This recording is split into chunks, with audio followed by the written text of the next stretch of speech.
pessoal, eu sou a professora Karina e hoje vamos dar início ao nosso estudo bíblico no livro de Gênesis. O tema da aula de hoje é Bereshit, o primeiro dia da ordem divina. Bereshit bara Elohim et hashamayim ve'et haaretz. No princípio criou Deus os céus e a terra. Gênesis capítulo 1, versículo 1. Acompanhe os nossos slides. Bereshit. A raiz da palavra é Reshit, que significa princípio, começo, início, primazia. Ela indica o início absoluto, o qual Deus começou a criar tudo. É o início absoluto do tempo e da existência. Isso marca o começo da criação física e do tempo. Antes disso, não havia nem tempo e nem espaço. Ou seja, antes desse princípio, Bereshit, nada existia. Nem o tempo, nem o espaço, nem as coisas. Então, este versículo está falando do começo de tudo. O momento que Deus fez o universo aparecer. É como dizer... Tudo começou aqui e agora, através da primeira palavra pronunciada nas escrituras hebraicas, Bereshit. É importante ressaltar que Deus não é parte da criação. Ele existe antes de tudo e criou tudo através do nada. E agora vamos dar uma ênfase a esta palavra. Criou tudo através do nada. Veremos agora, no próximos slides, esta criação a partir do nada. Bará, criação ex nihilo, do nada. Barar é um verbo e significa criou. Ao lado está a sua referência bibliográfica. Ele vai indicar o que chamamos de criação ex nihilo. Este nome, ex nihilo, é uma expressão em latim que significa a partir do nada ou do nada. Ou seja, criar algo absolutamente novo que não existia antes. E isso se aplica apenas a Deus. Nas escrituras hebraicas, este verbo não é mencionado para a ação humana. Só encontramos este verbo quando Deus está criando algo. Em suma, bará significa trazer a existência do nada. Antes de passar para o próximo slide, eu quero enfatizar que bará significa criou e ele está conjugado na terceira pessoa no singular. Um só sujeito, que é Elohim, praticando uma ação, que é o verbo criar, que no caso ele criou. Deus criou. Elohim, Deus no plural? Elohim é o plural da palavra El, que significa Deus ou poderoso. O sufixo in indica que é uma palavra masculina e está no plural. Porém, este plural é o que chamamos de plural majestático, um plural que dá ênfase à grandeza e à soberania de Deus, e não quantidade. Por exemplo, o próprio versículo diz, Bará Elohim, Deus criou. O verbo bará está no singular.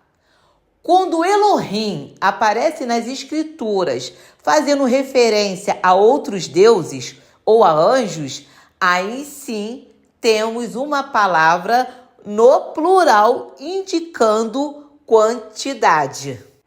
Em resumo, Elohim significa Deus, estar no plural, mas o que chamamos de plural majestático ou plural de intensidade e não de quantidade. E quando se refere a outros deuses, a falsos deuses ou a anjos, aí sim temos a palavra no plural. Por exemplo, em Êxodo, capítulo 20, versículo 3, que diz, não terás outros, plural, Elohim, diante de mim. Finalizando o versículo 1 com o aparecimento dos céus e da terra, totalizando a criação. Shamayim é a palavra hebraica para céus. Ela está no plural. A raiz da palavra pode vir da junção de Sham, que significa lar, e Maim, que significa águas. Isso dá a ideia de que o céu é as águas que estão lá em cima, o que conecta com Gênesis 1, versículos 6 e 7, onde Deus separa as águas de cima das águas de baixo. Eretz significa terra, Haaretz significa a terra, se referindo ao planeta físico, ao mundo físico, ao espaço habitável pelo ser humano.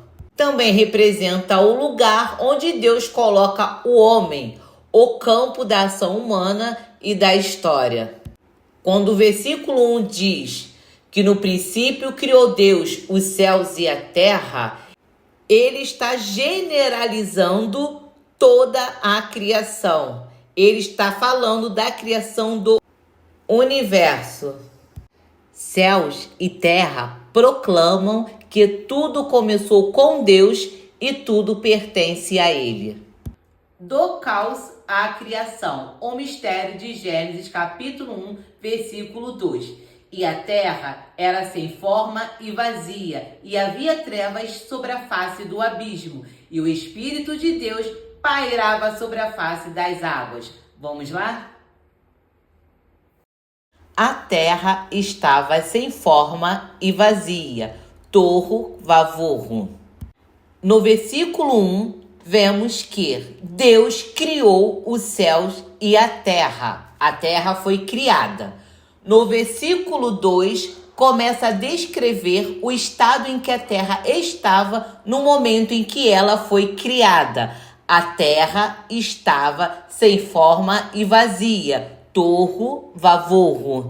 É interessante que essa expressão, tohu vavohu, aparece em Jeremias 4, 23, que diz: olhei para a terra, e eis que estava sem forma e vazia, e para os céus não havia luz. Neste contexto, Jeremias contempla Jerusalém após o juízo babilônico. A terra ainda existe, mas está tohu vavohu. Os céus estão sem luz, as montanhas tremem. Não há vida, nem pessoas, nem animais, nem vegetação. É um retorno ao caos. Enquanto em que Gênesis, Deus cria a ordem a partir do tohu vavohu, em Jeremias, o pecado leva de volta ao caos, mostrando o contraste entre a criação e a destruição. Assim temos em Gênesis 1:2 a terra vazia e despovoada, desprovida de vida. Então, ela foi criada, como narra o versículo 1, e no versículo 2 descreve o seu estado em que ela estava no momento da criação. Ela estava sem forma e vazia, como relata a expressão tohu vavohu. Trevas sobre a face do abismo, significando a ausência de luz e a profundidade escura das águas primordiais. A palavra abismo, Tehom, é entendida como as águas profundas, o oceano primordial. E este versículo, quando diz que a terra estava sem forma e vazia e que havia águas sobre a face do abismo, indica que a terra estava submersa, coberta por um oceano primordial, imersa nas águas profundas e escuras antes da criação da ordem. Ela já havia sido criada, porém estava sem ordem, e o Espírito de Deus se movia sobre essas águas, ponto para trazer à luz, vida e organização à terra desordenada. No versículo 3 temos a palavra que ilumina. Vaiomer Elohim Yehi Or, Vayehi Or. E disse Deus, haja luz e houve luz. Vamos lá? No versículo 2, nós temos a terra sem forma, vazia, escura e submersa. No versículo 3, Deus traz a luz. E disse Deus, haja luz e houve luz. Vaiomer Elohim Yeri Or. Vaieri Or. Vaiomer significa disse e marca o começo da criação por meio da fala. Deus cria sem esforço físico, apenas por sua palavra. Yeri Or significa haja luz. Deus ordena a existência da luz. Vaieri Or significa e houve luz. Porém, esta luz não é os luminares, nem o sol, nem a lua, nem as estrelas, pois eles só foram criados no quarto dia. Para alguns estudiosos, esta luz era a luz primordial para que a terra deixasse de estar na escuridão. Para nós, esta luz representa o próprio Messias, Yeshua, Jesus Cristo, como relata o Evangelho de João, capítulo 8, versículo 12. Eu sou a luz do mundo, quem me segue não andará em trevas, mas terá a luz da vida. Aqui, Yeshua afirma claramente que ele é a verdadeira luz que ilumina o caminho para a salvação. Em Mateus, capítulo 4, versículo 16, citando Isaías 9:2, diz: o povo que andava em trevas viu uma grande luz. Os que habitavam na região da sombra da morte, a luz resplandeceu.